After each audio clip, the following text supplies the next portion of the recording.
अगली खबर है जगदलपुर से, जहां कांगेर घाटी राष्ट्रीय उद्यान में लापरवाही बरतने के चलते एक वन कर्मचारी को सस्पेंड करने का मामला अब तुल पकड़ लिया है। वहीं छत्तीसगढ़ वन कर्मचारी संघ सस्पेंड कर्मचारी के समर्थन में सड़कों पर उतरे हैं। वन कर्मचारी संघ ने कहा कि वन कर्मचारी को परेशान कर जानबूझकर उसे सस्पेंड किया गया है, जो कि गलत है। सभी कर्मचारी उनके साथ हैं और तत्काल ही सस्पेंड हुए कर्मचारी को बहाल करने की मांग की है। इधर सीसीएफ ने पुराने कामों की फाइल मंगवाई है और डीएफओ से चर्चा कर आगे की कार्यवाही करने की बात कही है। सर्वप्रथम तो ये कहूँगा कि अपने जो संचालक महोदय हैं धर्मशील गणेश, जो कि पूरी तरह कर्मचारी को प्रताड़ित करते हैं और दबावपूर्ण काम कराने हेतु जबरदस्ती करते हैं और इसी वजह से एक कर्मचारी निलंबित हुआ है।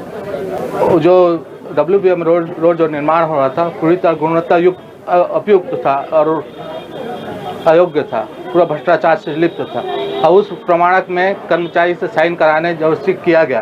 कर्मचारी साइन नहीं किया तो उसको निलंबन किया गया।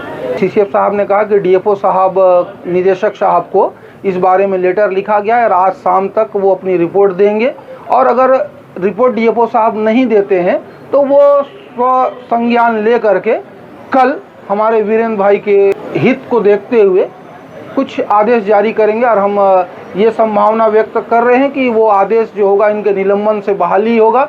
अगर नहीं होती है तो फिर हम आपस में बैठक करेंगे और वन कर्मचारी संघ फिर जो भी निर्णय लेगा उस निर्णय के तहत प्रांत को सूचना करेंगे और प्रांत के निर्देशन में पूरे छत्तीसगढ़ में इस कार्रवाई को आगे बढ़ाएंगे।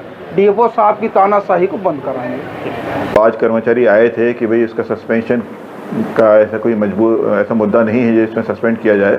उसने अपनी व्यथा बताई थी कि भाई अगर ठेकेदार काम कर रहा है तो वो नहीं होना चाहिए।